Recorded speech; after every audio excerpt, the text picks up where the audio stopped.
Hey everybody, welcome back to the show. So this is Arkham Tuesday. I'm been doing a commentary on Batman Beyond Rebirth, parts 1 and 2. It's a two-parter. You want to follow along, get your Max window timestamp 0 and press play now. So back in the day when this came out, we had Spider-Man animated series, which really wasn't that dark at all. Spider-Man didn't even throw so much as a single punch the entire series. And you had Superman animated series, where Superman was getting his ass beat in every other episode. Just like the James Gunn Superman Super Friends movie, where he's getting dragged through the snow by his freaking dog. Which just completely undermines the entire character in one setting, which is hilarious. Another reason why Batman's always been so much more popular than Superman. It's like, not to get off course, but that's the exact reason why this isn't going to be better than it was before. It's a different idiot. There's a different idiot in the director's chair now. Or like the Batman animated series from back in the day wasn't really afraid to go dark. It's part of the character, but dare I say, the show goes even further in some areas, I think. And we'll get to some of those episodes, like this episode where Talia al Ghul returns into Bruce's life, and something really disturbing actually happened to her that they explain later in that episode. And they went to some really disturbing areas in the animated series. Just by looking back, I'm kind of shocked that it was actually aimed at kids. It's like this, he's having a freaking heart attack. And this guy's going to beat him to a pulp with a crowbar.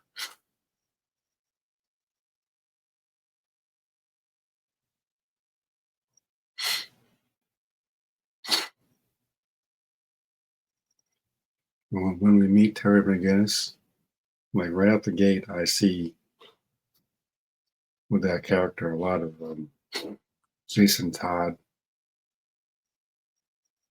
personality traits.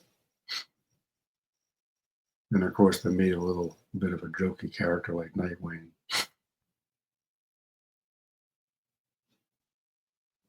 I was a little shocked with that type of thing. But of course, they aged up Bruce a lot in the show, so the whole premise was passing on the torch eventually. But I don't know. I think they could have had Bruce stay in the cowl. Looking back, they had Conroy in the entire series, giving Terry the mentor role. But I still think Bruce could have done it. It's like in the history of comics, even though they've had other people wear the bat cowl, like Nightwing or Heaven Help Us All, Damian Wayne, there's only ever really been one Batman. There's one Batman, there's one Spider-Man, there's one Superman. Doesn't matter how many multiverses there are. Well, this is a Spider-Man for everybody. Like, no, this is a cool kid, but he's never going to be the General Art. Nightwing has worn the cowl. Damian Wayne has worn the cowl. There's only one Batman, Bruce Wayne. There's only one Superman, Clark Kent. Simple.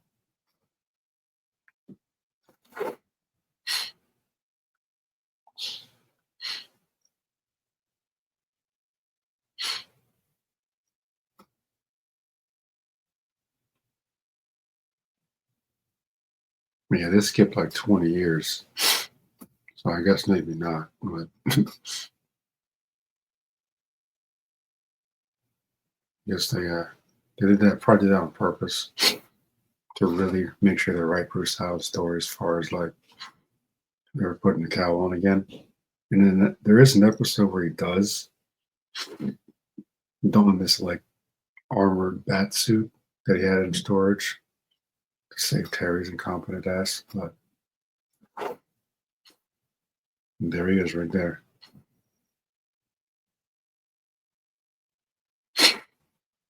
And so they had this group of criminals called the Jokers, kind of like in the Batman with Matt Reeves universe. Those goons with the clown makeup, the modeled after the Joker, who exists in that universe, which I'm not surprised to see, but you know.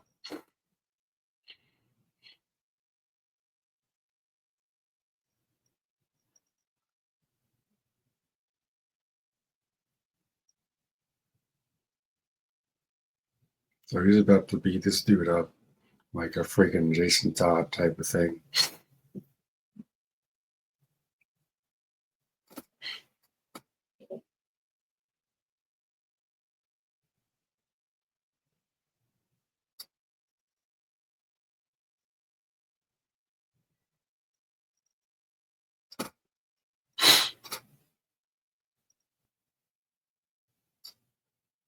And another thing that was kind of interesting about the show was the fact that Terry's in high school. So we got a high school Batman character, which is kind of interesting.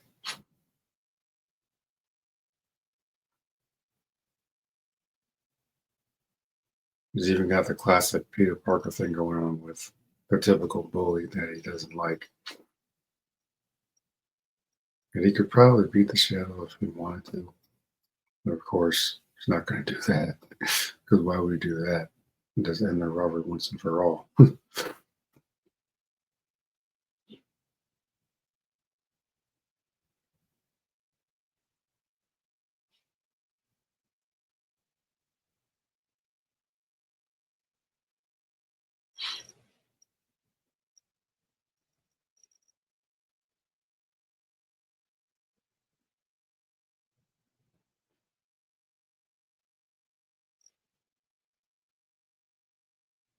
And so, like, there's another episode, is one of my favorites, called Golem, with this twisted version of like a Peter Parker type character becomes like connected to this big ass robot.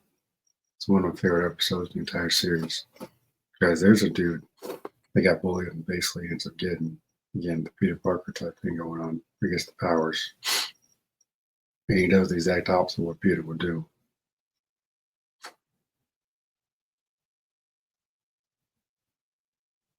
The same never brought him back. I mean, this show was cut short. We only had 3 seasons, I think. And then Return of the Joker movie was between seasons 1 and 2 or 2 and 3.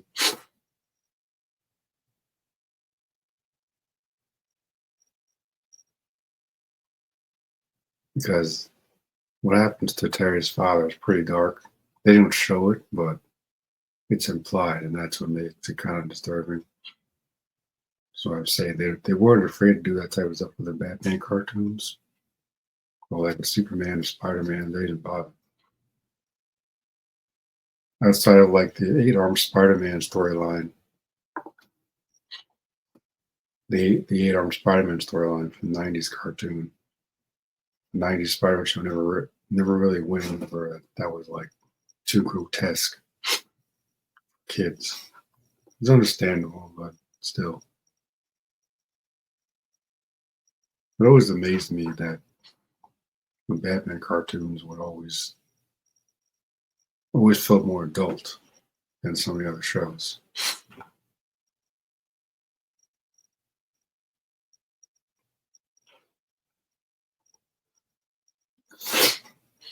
That's part of why I always say Batman's always been so much more popular.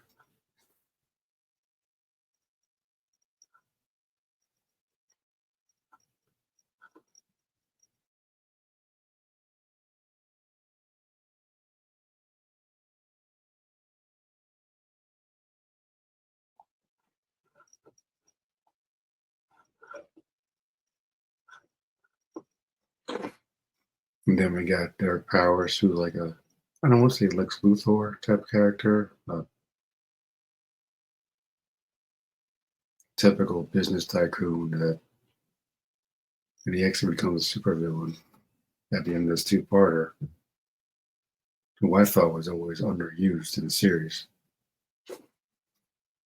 And basically, Terry's Joker, and they had him on what, maybe one or two episodes as Blight. He encountered Mr. Freeze in this season. I don't think it shows up again as Blight. He's not in a Return of Joker movie, nothing. Just with the completely disregarded the character. In this scene here,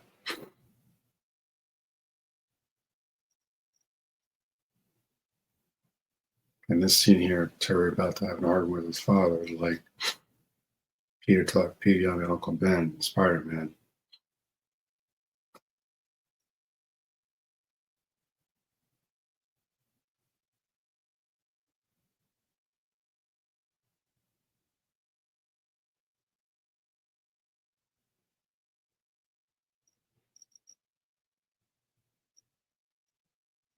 Because then when he goes back home, and then he's like, "You grabbed me and I wouldn't listen." It's the power responsibility thing. Peter blamed himself for Ben Parker's death. Only thing I never understood about this was how he got into the Batcave. I know Bruce is like an old ass man in this universe now, but man, there ain't no way Terry McGinnis snuck past Bruce Wayne, got into the Batcave, took the bat suit, and then got out without anyone seeing it. There's no way. It's like this is a silly thing that they do in the movies now, where all the damn villains get into the freaking Batcave. You look at the '60s series, and it would never happen. Never. Anytime a villain got brought to the Batcave in the '60s show, they were blindfolded. They never got into the Batcave, ever. Shouldn't happen.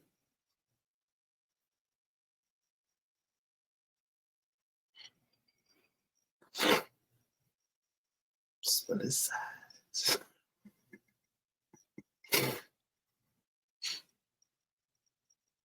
See what I mean? Like they had that one Joker chick hit the bully with this like spiky turkey thing toy.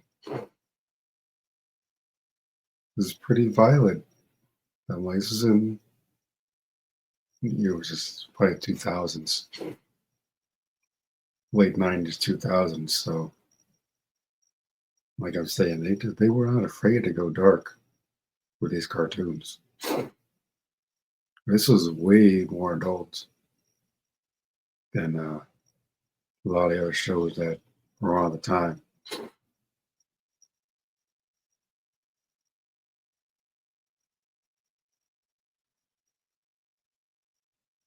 So I guess they decided to lighten it up by making Tyler more jokey as Batman, like Nightwing.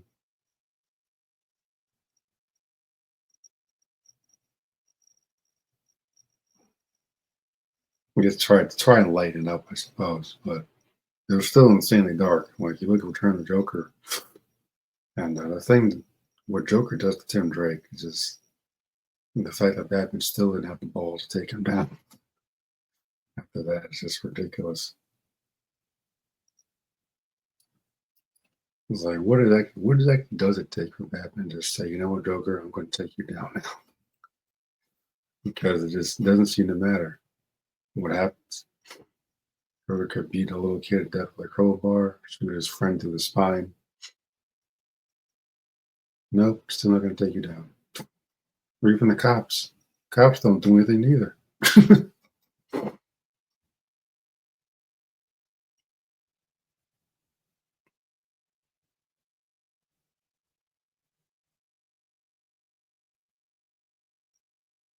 Because in the Return of the Joker movie, they actually explain why Bruce is walking with a cane.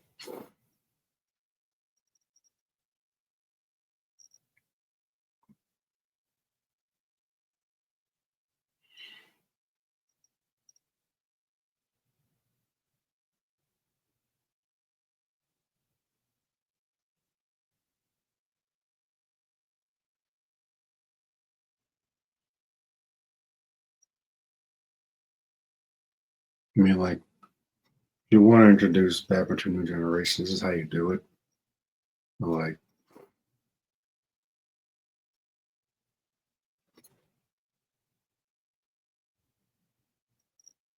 I still think it was a mistake to not have Bruce in the suit. Looking back on it, I like Terry Winget's as a character, but that's the problem with legacy characters. Unlike characters like Miles Morales, who has no villains, at least they went out of their way to make new villains in this series. So I appreciate that. Villains like Ink, what is the mastermind guy, Spellbinder or something?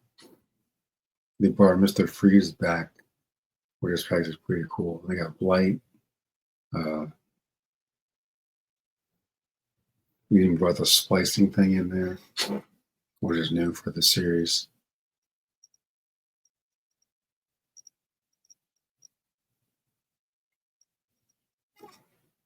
So at least they went out of their way this time to make new villains, which I appreciate, because most legacy characters don't even have that. I mean, look at the new Captain America movies. Doesn't even have his own identity. He's too much of a hybrid. So many other characters doesn't have an identity.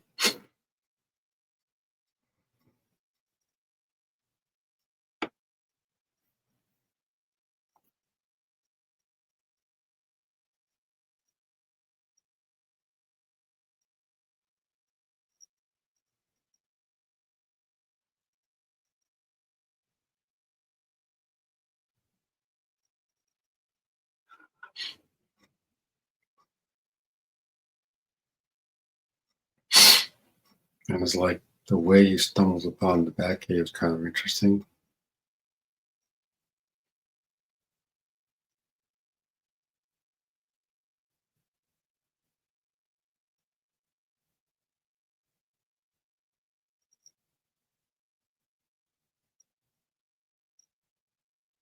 I mean, as a diehard fan of the animated series, I can't help but get a little bit of chills seeing the Bat computer and the Batwing get lit up.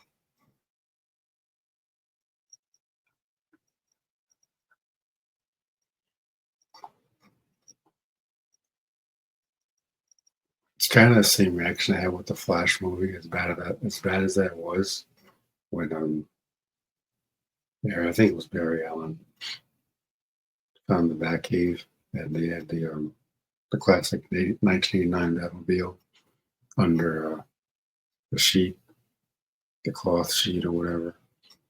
It was all dusty and stuff, but it looks like the original model from back in the day.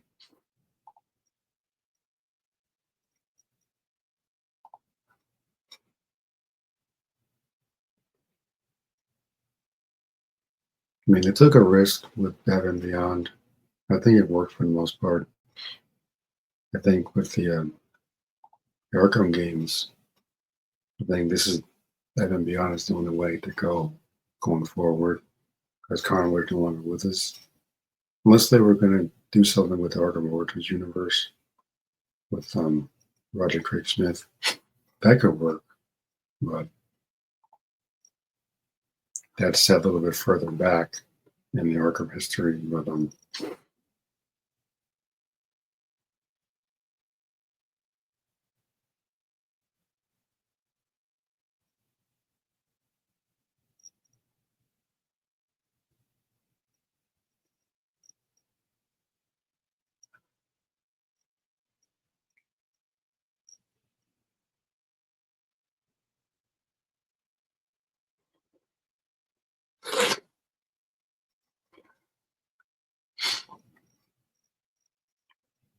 yeah, here it is. As in the original comics, Peter comes home and not no, maybe not the original comics, the Ultimate Universe. Then he gets shot during a robbery. In this, the Jokers were involved in Terry's father. Derek Perrin was involved, but it was the other dude with the I think he has like one white eye or something.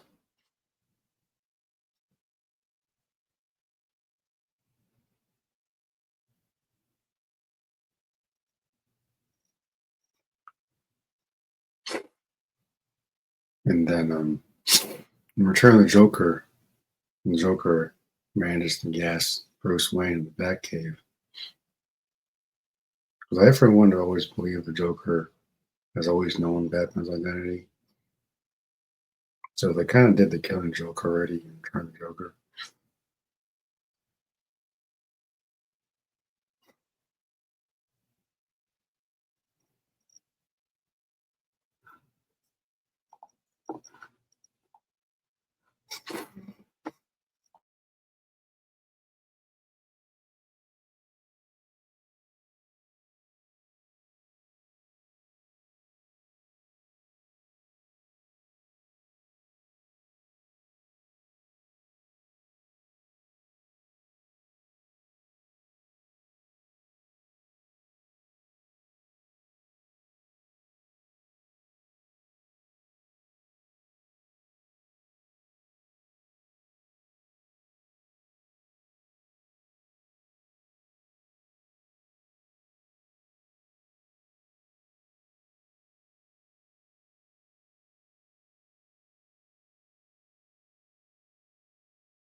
And so in this conclusion of this part one,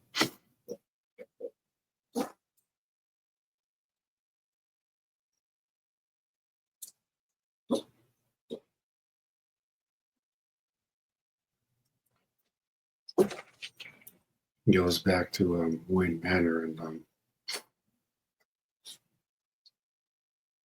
attempts to enlist Bruce Wayne's help in tracking down his father's murderer. And then, I mean, we'll get to part two in a couple of minutes here. But,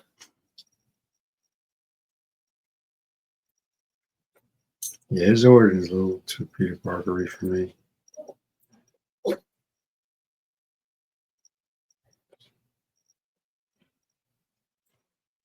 Like the exact scene that comes to mind is Tobey Maguire's Spider-Man when he's like, "Gotta tell me something important, I threw it in his face."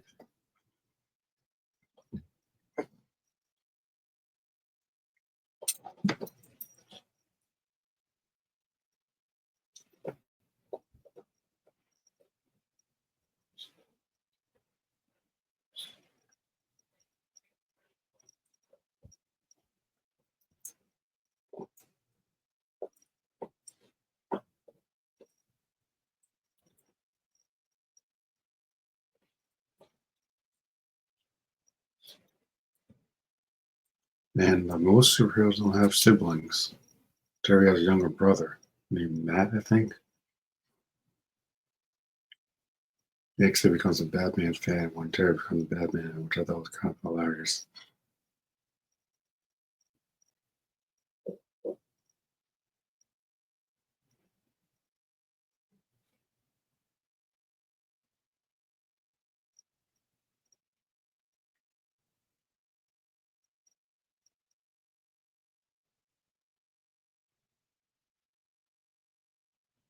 I think he marries Dana in the Justice League Unlimited cartoon, just said like years in the future.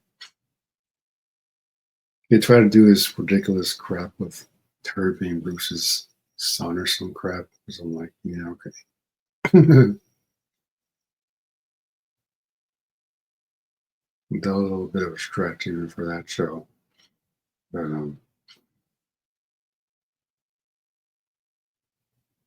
Batman, you wacko old fraud.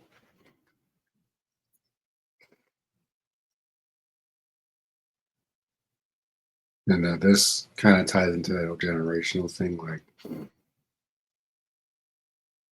he claims that he just doesn't care, but he doesn't know the entire story of why he stopped wearing that suit, which is something a younger generation would probably assume.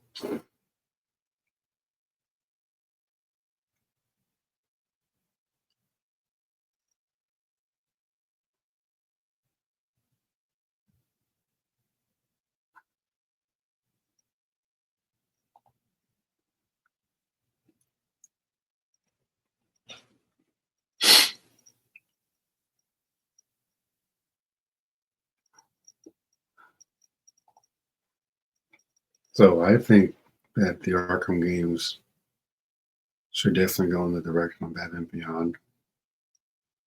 Even get some new voice actors to play Terry McGinnis.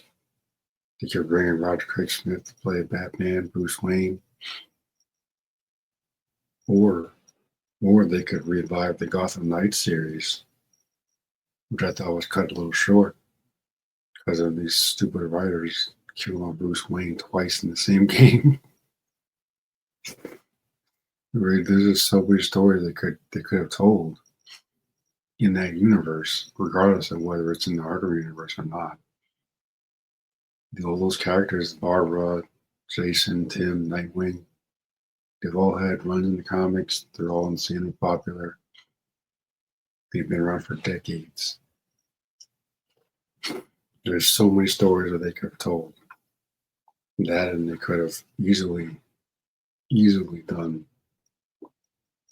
adding more characters like Damian Wayne or Luke Fox, aka Batwing.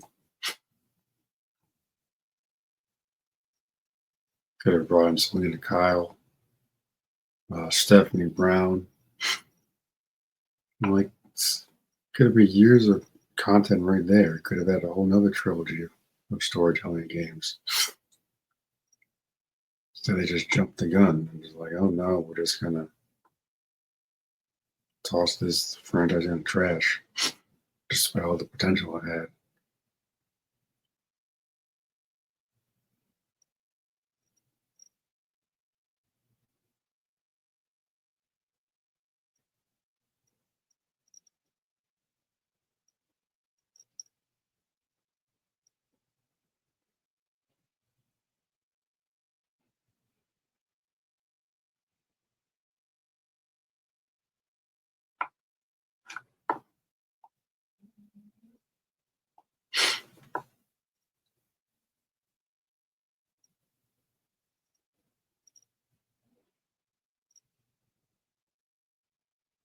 So this line I never really thought much of.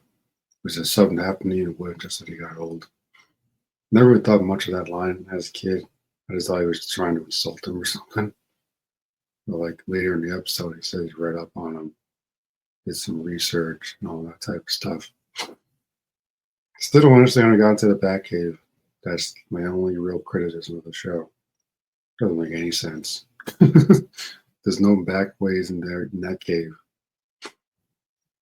The only real way to get in there is that wall clock, the grandfather clock.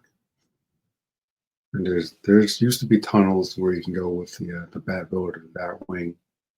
Right? No way Terry would know about that. It's not like any of that stuff on the internet or something.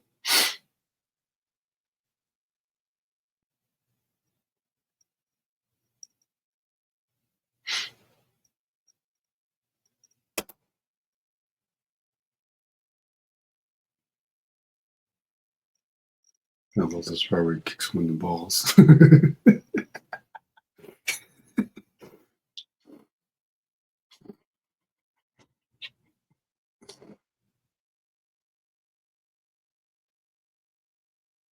least I got the evidence.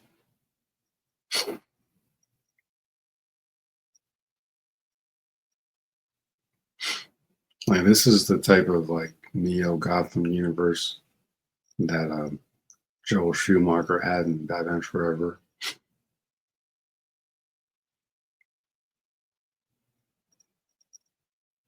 This brings up another problem with the villain that creates the hero type of thing. A villain that somehow responsible for the hero's parents' murder or something. Who did that shit in Batman in 1989. Joker just happened to murder Bruce Wayne's parents as a kid or something. They've done that a couple of times in these movies. It's always a terrible idea to do that. It's like the Green Goblin killing Ben Parker or something.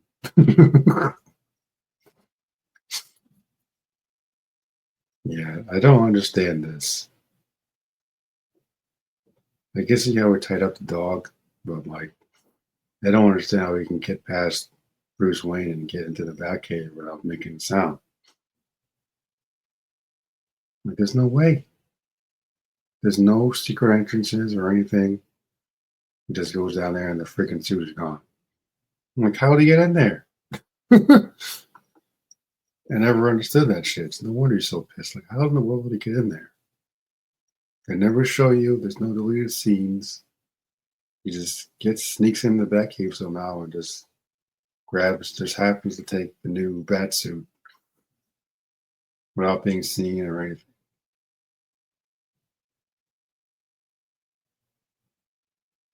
It's like every Lex Luthor actor that's ever existed has got into the Fortress of Solitude somehow.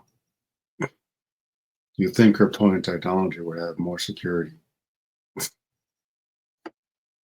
One one I don't think had a Fortress of Solitude was probably Lois and Clark, Dean Cain. But others, every other Superman actor that's been around, Smallville, Superman, and Lois, uh, the Chris Reeves movies, every Lex Luthor that's ever been around has got into the Fortress of Solitude at some point. Don't know how, but they all did.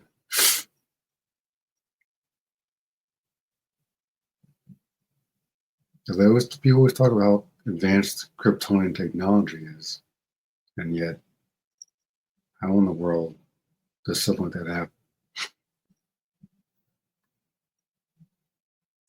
So they're implying what he did to Terry's father. They don't show it in the show.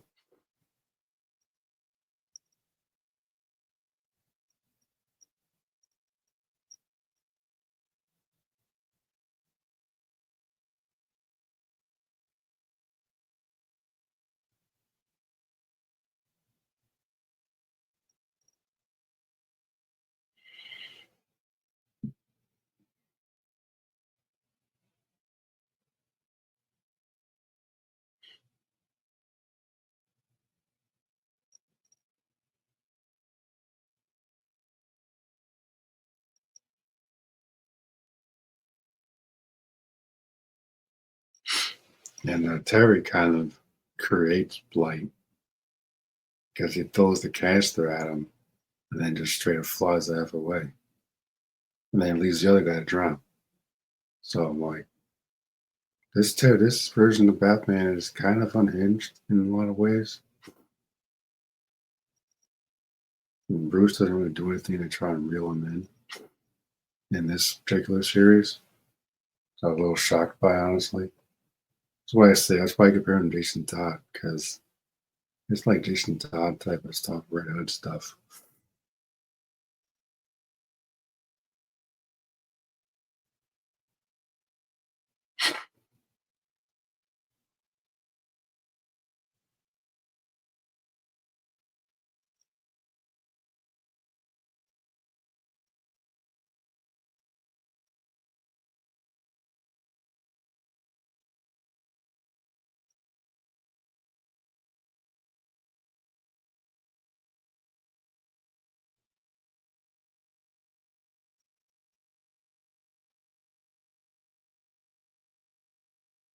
So it was actually Mr. Fix, the tall brown dude, literally for Halloween, just in time for.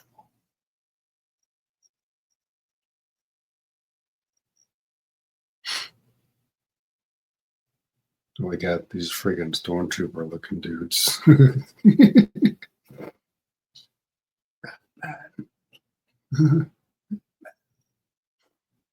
It's powerful. That or some guy dressed like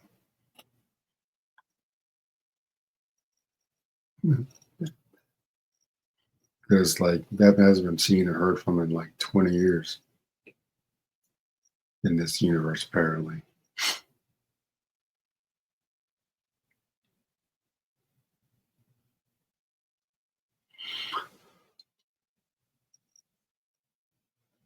Now listen to him again. I want that suit back, and I want it now.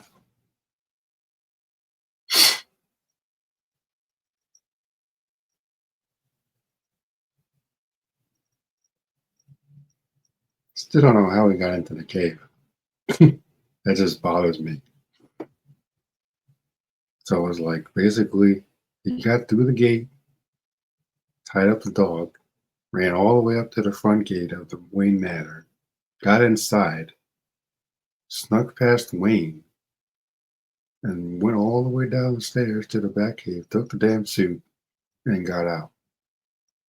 Again, there's a lot of secret tunnels and whatnot, but there's no way he could have done it on Wayne's Z.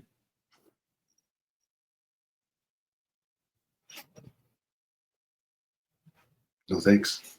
Having too much fun. There's definitely a Nightwing type of thing going on there.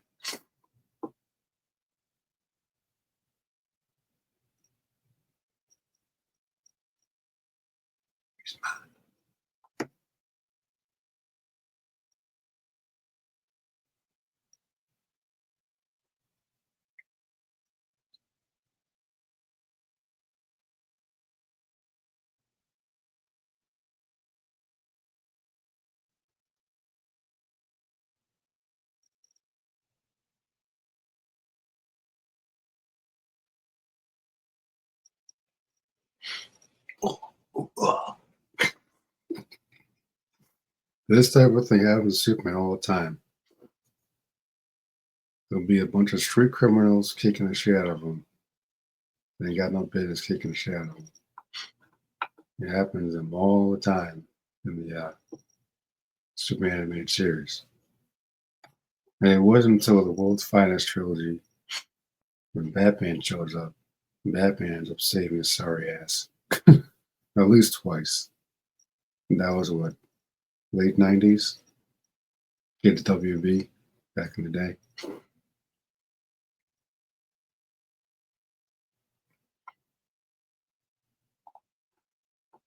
Like, it's amazing looking back that the World's Finest trilogy from the 90s Superman cartoon did a better job with Batman and Superman, Lex and the Joker than live action films. Actually sad. And freaking Smallville did a better job with the Justice League than live action films. Smallville. Worst thing about it being Superman in that show. And it's still the Justice League that did freaking Doomsday, Brainiac, Lex Luthor was like his best friend or some crap. Yeah.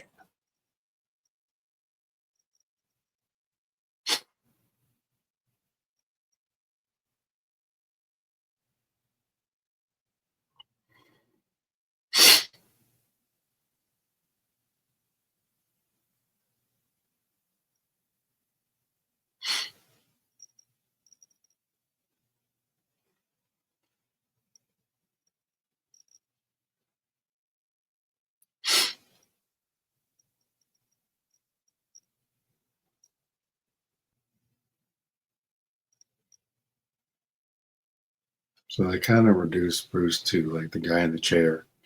I mean, he's smart enough for that type of stuff, but there's always going to be a part of me that wonders if they should have just kept Bruce in the suit, just have him temporarily retire. Because, again, there's only one Batman.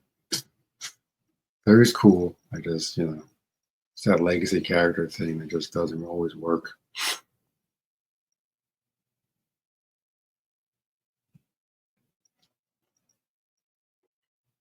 And my problem with Miles Morales is that it's difficult to see him and Peter aspiring while Peter's still alive. Because in the original Miles comics, Peter's his Uncle Ben. And he only wears the suit because Peter got killed fighting the Sinister Six.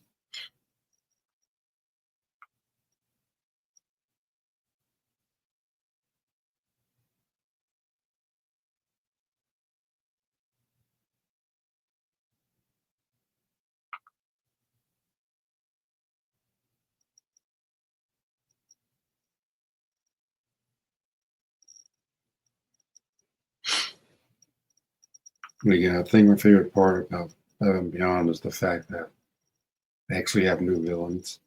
which is really exciting.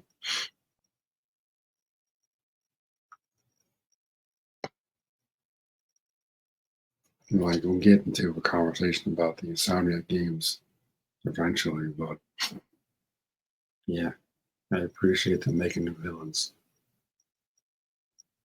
It's probably part of the reason why this show at least got 3 seasons. Return of Joker was definitely for OG fans like myself, but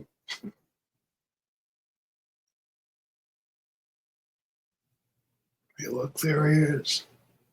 See, they're just like stormtroopers.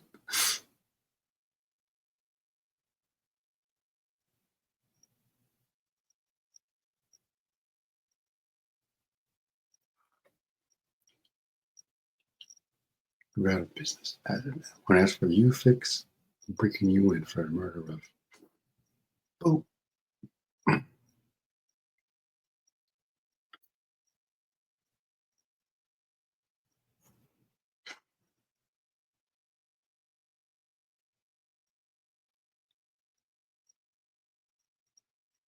always liked how we can just make batarangs with the suit.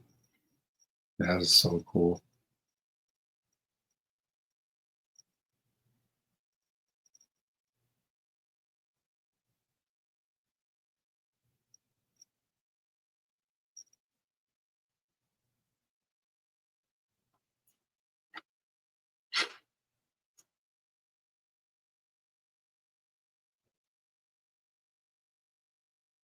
So he's about to throw the canister at him, and then he unknowingly creates a supervillain, and he has no remorse about it either.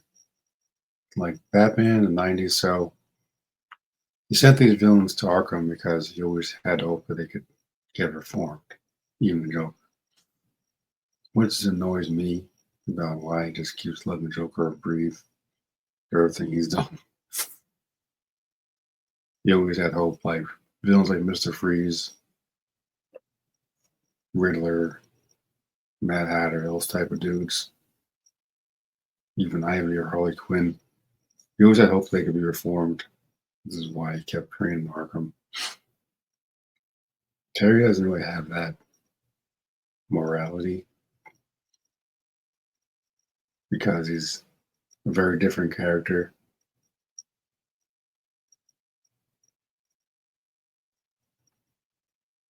And again, he leaves this Mr. Fix guy to drown.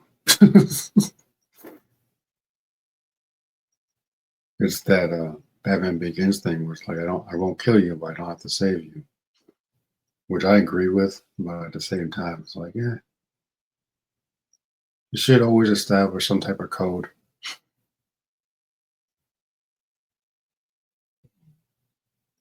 with your heroes. A line that just shouldn't be crossed. As annoying as it is.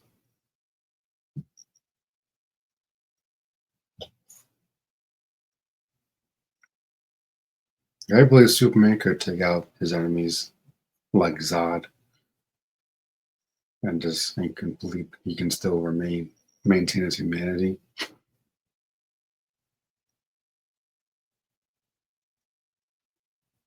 Because he's, Kryptonian. The same rules for Kryptonians shouldn't apply to humans anyway. He just let this guy to drown. Huh.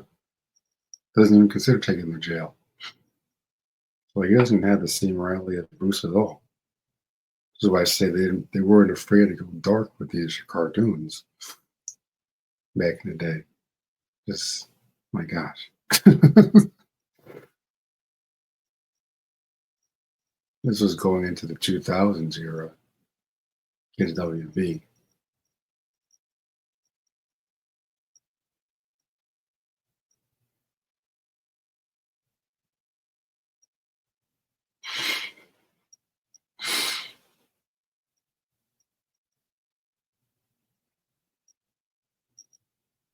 You never told me new Bruce Wayne.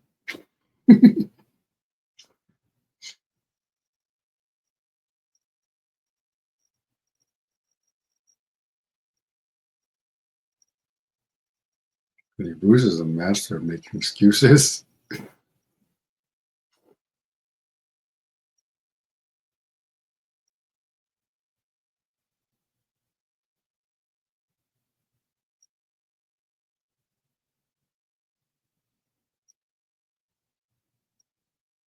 And there's another cool story about why his dog is named Ace. In Justice League, Amanda Waller tells a story of how Batman was sent to neutralize a member of the Royal Flush Gang, a kid named Ace. And instead, he sat with her until her time came and carried her out. And then he named his dog Ace after her.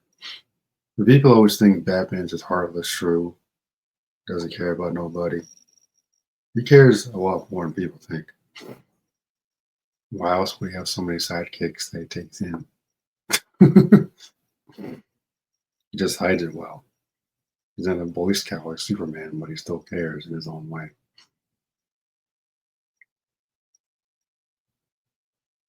But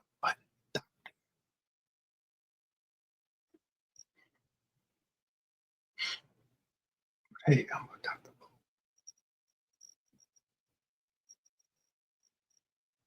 Now this type of shit will probably give kids nightmares. This is what I'm saying. This is like a whole nother level. Extremely dark. He's a cool looking villain. I'm just like, damn, man. It's a little skeleton.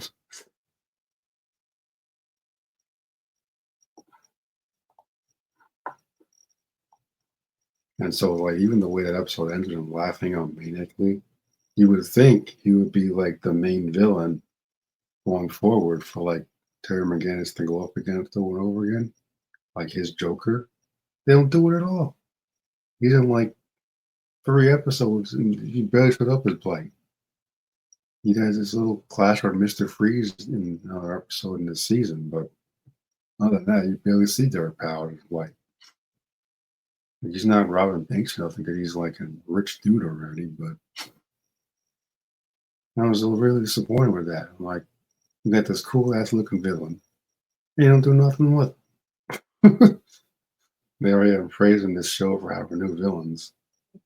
And the coolest looking new villain doesn't get any screen time. Talk about irony.